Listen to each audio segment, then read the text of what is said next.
तारीख पे तारीख, तारीख पे तारीख, तारीख पे तारीख, लेकिन इंसाफ नहीं मिला। मिली है तो सिर्फ तारीख। आपको याद ही होगा, साल 1993 में बॉलीवुड की फेमस मूवी दामिनी आई थी, जिसमें एक्टर सनी देओल ने ये डायलॉग बोला था। ये डायलॉग भारत की कानूनी व्यवस्थाओं में देरी की नज़ीर बन गया। फिल्मों के ही तमाम सीन में एक और कहावत सुनी गई कि justice delayed is justice denied, यानी इंसाफ मिलने में देरी असल में न्याय नहीं मिलने के बराबर ही होता है। आज यहाँ बात इसलिए क्योंकि देश के प्रधानमंत्री नरेंद्र मोदी ने जंतर मंतर पर चल रहे प्रदर्शन के बीच बड़ा ऐलान किया। उन्होंने ये कहा है कि पेपर लीक के दोषियों को फास्ट ट्रैक कोर्ट बनाकर सरकार कड़ी सजा देगी। अब सवाल ये है कि फास्ट ट्रैक कोर्ट होता क्या है, ये सामान्य अदालत से कैसे अलग होता है, अभी तक किन किन मामलों में नज़ीर बन चुका है, और अभी दिल्ली के जंतर मंतर पर नीट पेपर लीक के विरोध में प्रदर्शन बड़ा रूप ले चुका है। इस गरमाए हुए मुद्दे पर संसद से लेकर सड़क तक गहमा गहमी है। अब पीएम मोदी के बाद फास्ट ट्रैक कोर्ट में लीक के दोषियों के केस की सुनवाई होने की उम्मीद है। उनके इस ऐलान के बाद देश की अदालतों में लंबित करोड़ों मामलों के बीच जब किसी गंभीर अपराध का शिकार व्यक्ति तुरंत इंसाफ की गुहार लगाता है, तब फास्ट ट्रैक कोर्ट ही उम्मीद की किरण बनकर सामने आता है। तो क्या नीट पेपर लीक और जो तमाम paper leak fast track court में यदि ये मामला जाता है तो क्या वाकई बहुत जल्द इंसाफ मिल पाएगा? फास्ट ट्रैक कोर्ट कैसे काम करते हैं, प्रधानमंत्री नरेंद्र मोदी ने अपने बयान में आज क्या कुछ कहा, सब कुछ आपको समझाएंगे इस वीडियो में। नमस्कार, मैं हूं आकांक्षा, आप देख रहे हैं न्यूज़ 18 का डिजिटल प्लेटफॉर्म। प्रधानमंत्री नरेंद्र मोदी ने गुरुवार को ऐलान किया कि पेपर लीक के दोषियों को सजा देने के लिए फास्ट ट्रैक कोर्ट्स बनाए जाएंगे। युवाओं के भविष्य के साथ खिलवाड़ करने वालों को बख्शा नहीं जाएगा। पीएम का ये ऐलान लगातार जिस तरह से प्रदर्शन हो रहे हैं उसके बीच आया। पिछले कई दिनों से हमने देखा जंतर मंतर पर प्रदर्शन हुआ।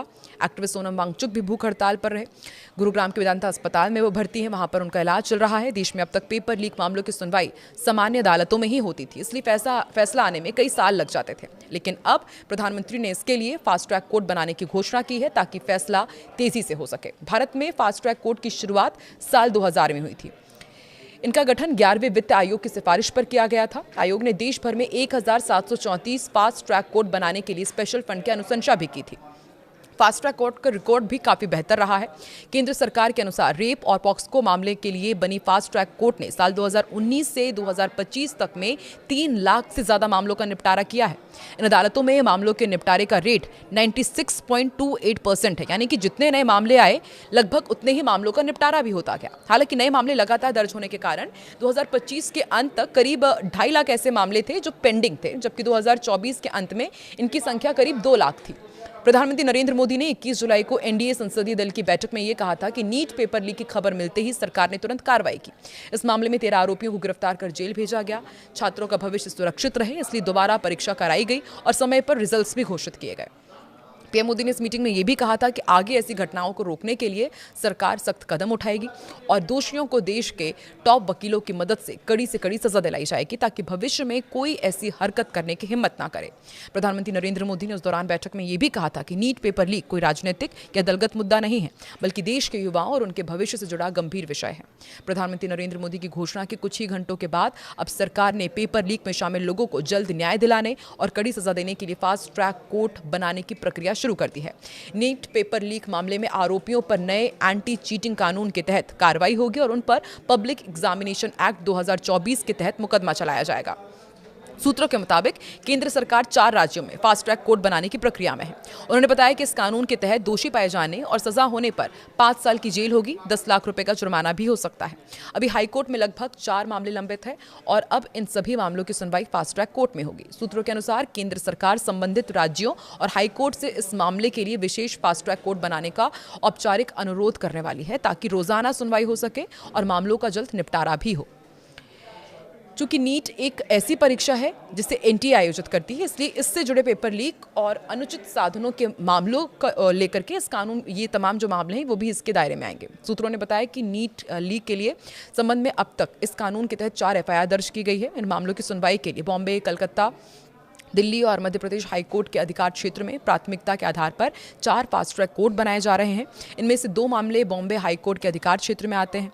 सूत्रों के मुताबिक नए कानून में यूपीएससी, एसएससी, आरआरबी, आईबीपीएस केंद्र सरकार के मंत्रालयों और विभागों के लिए भर्ती परीक्षाओं के साथ साथ एनटीए द्वारा आयोजित सभी प्रवेश और भर्ती परीक्षाओं से जुड़े अन्य पेपर लीक के मामले भी शामिल होंगे। इससे पहले प्रधानमंत्री नरेंद्र मोदी ने सोशल मीडिया प्लेटफॉर्म एक्स पर देश के युवाओं के प्रति सरकार की गहरी चिंता व्यक्त की थी और कहा था कि दोषियों को कड़ी सजा दिलाने के लिए फास्ट ट्रैक कोर्ट बनाए जाएंगे। पीएम मोदी ने पोस्ट में कहा कि हमारे युवाओं के कल्याण और भविष्य से ज्यादा महत्वपूर्ण कुछ भी नहीं है। जो लोग हमारे युवाओं के भविष्य को नुकसान पहुंचाने की कोशिश करेंगे उन्हें बख्शा नहीं जाएगा। हाल के कुछ सालों में कई ऐसे संवेदनशील और जघन्य मामले सामने आए जहां फास्ट ट्रैक अदालतों ने कुछ महीने से लेकर कुछ दिनों के अंदर ही सुनवाई पूरी की और ऐतिहासिक फैसले सुनाए। तो आइए समझते हैं कि फास्ट ट्रैक कोर्ट आखिर है क्या और कैसे ये जो सामान्य अदालत होते हैं उनसे अलग होते हैं और भारत की न्यायिक व्यवस्था में इनकी क्या भूमिका रही है। सबसे पहले क्या होता है फास्ट ट्रैक कोर्ट, ये बताते हैं। देखिए, फास्ट ट्रैक कोर्ट यानी कि त्वरित अदालत वो विशेष अदालतें होती हैं जिनका गठन लंबे समय से लंबित मामलों के त्वरित निपटारे या फिर अति संवेदनशील या जघन्य अपराध की रोजाना सुनवाई के लिए किया जाता है। इनका जो मुख्य उद्देश्य है वो मुकदमों की लंबी प्रक्रिया को छोटा करके जल्द से जल्द फैसला सुनाना होता है ताकि पीड़ितों को तुरंत न्याय मिल सके और अदालतों पर जो बोझ बढ़ रहा है वो भी कम हो। यहाँ सरकार या अदालत के आदेश के बाद ही किसी केस की सुनवाई होती है। कब और क्यों इसका गठन हुआ ये भी आपको बताते हैं। भारत में फास्ट ट्रैक कोर्ट की अवधारणा 11वें वित्त आयोग की सिफारिशों के बाद साल 2000 में लागू हुई। उस समय देश भर में 1734 फास्ट ट्रैक कोर्ट गठित करने के लिए फंड आवंटित किया गया। साल 2012 में दिल्ली में जो निर्भया कांड हुआ था उसकी घटना और इससे हुए आक्रोश के बाद देश में महिलाओं और बच्चों के खिलाफ होने वाले यौन अपराधों के लिए त्वरित न्याय की मांग उठी। इसके बाद बड़ा बदलाव आया। फास्ट ट्रैक और सामान्य अदालत में क्या अंतर है वो भी आपको फटाफट समझाते हैं। देखिए, दोनों अदालतों की बात करें तो टाइम लिमिट, प्रक्रिया और कार्यप्रणाली में काफी अंतर है। सामान्य कोर्ट की बात करें तो यहाँ मुकदमों की अधिक संख्या की वजह से तारीख के बीच लंबा गैप हो जाता है, जबकि फास्ट ट्रैक में रोजाना ही केस की सुनवाई होती है। इसमें बिना किसी ठोस वजह के तारीख को टालने की इजाजत नहीं होती है। नॉर्मल अदालत में दीवानी से लेकर फौजदारी तक हर तरह के मामलों की सुनवाई होती है। दूसरी तरफ फास्ट ट्रैक में रेप से लेकर पॉक्सो, आतंकवाद, बुजुर्गों और महिलाओं से जुड़े मामले शामिल होते हैं। फास्ट ट्रैक कोर्ट्स भारतीय न्याय व्यवस्था की उस धीमी गति का जवाब है जिससे अक्सर आम नागरिक हताश हो जाता है। हालांकि एक्सपर्ट्स का ऐसा मानना है कि अदालतों की सफलता के लिए केवल संख्या बढ़ाना ही काफी नहीं है, बल्कि पर्याप्त जजों की नियुक्ति, फॉरेंसिक लैब्स की तेजी और पुलिस जांच प्रक्रिया में सुधार भी उतनी ही जरूरी है। ऐसा इसलिए ताकि न्याय की प्रक्रिया तुरंत होने के साथ निष्पक्ष भी हो सके। आपको क्या लगता है? प्रधानमंत्री नरेंद्र मोदी ने जो ऐलान किया है कि अब पेपर लीक के तमाम मामले फास्ट ट्रैक कोर्ट में पहुंचेंगे और फिर बहुत ही जल्द दोषियों पर सख्त कार्रवाई की जाएगी। कब तक फैसला होगा, कब तक इंसाफ मिलेगा तमाम पेपर लीक पीड़ितों को, आपको क्या लगता है? कमेंट सेक्शन में जरूर बताएं।